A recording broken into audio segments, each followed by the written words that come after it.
So friends, ఏదైతే రీసెంట్‌గా నిన్న నుంచి, ఈ రోజు నుంచి మార్క్ శంకర్ అంటే పవన్ కళ్యాణ్ గారు ఎవరైతే కుమారుడు ఉన్నారో, కొడుకు ఎవరైతే ఉన్నారో మార్క్ శంకర్, ఆయన సింగపూర్‌లో కొంచెం ఏవైతే అగ్ని ప్రమాదాల్లో కొంచెం ఎఫెక్ట్ అవ్వడం అయితే జరిగింది. అంటే కొంచెం గాయాలైతే జరగడం జరిగింది.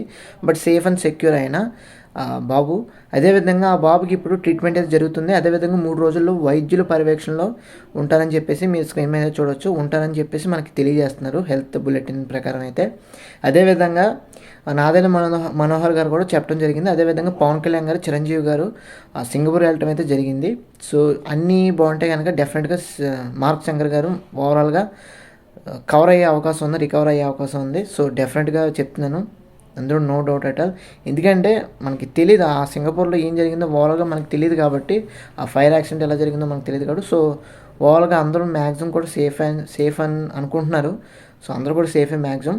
సో ఆ ఫోటో కూడా చూడొచ్చు, ఆ బాబు ఏ విధంగా కాన్ఫిడెంట్గా ఆయన ఇలా పెట్టాడు కదా. సో డెఫినెట్గా రికవర్ అవుతారని మనస్ఫూర్తిగా అయితే కోరుకుందాం. సో చాలామంది సెలబ్రిటీస్ కూడా, చాలామంది పొలిటీషియన్స్ కూడా ప్రే చేస్తున్నారు. డెఫినెట్గా మార్క్ శంకర్కి అయితే రికవర్ అయితే తొందరగా అయిపోవడం, అందులో ఎటువంటి సందేహం లేదు.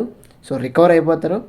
సో ఫ్యాన్స్ ఎవరైనా పవన్ కళ్యాణ్ గారి ఫ్యాన్స్ ఉన్నా, చిరంజీవి గారి ఫ్యాన్స్ ఉన్నా, అందరూ కూడా కోరుకోండి మార్క్ శంకర్ తొందరగా తగ్గిపోవాలని. నేను కూడా అదే కోరుకుంటున్నాను. సో అది విషయం, ఓవరాల్గా ఇది విషయం. సో అది ఓవరాల్గా వీడియో అయితే మీకు నచ్చినట్టు తప్పకుండా మంచి సబ్స్క్రైబ్ చేసుకోండి.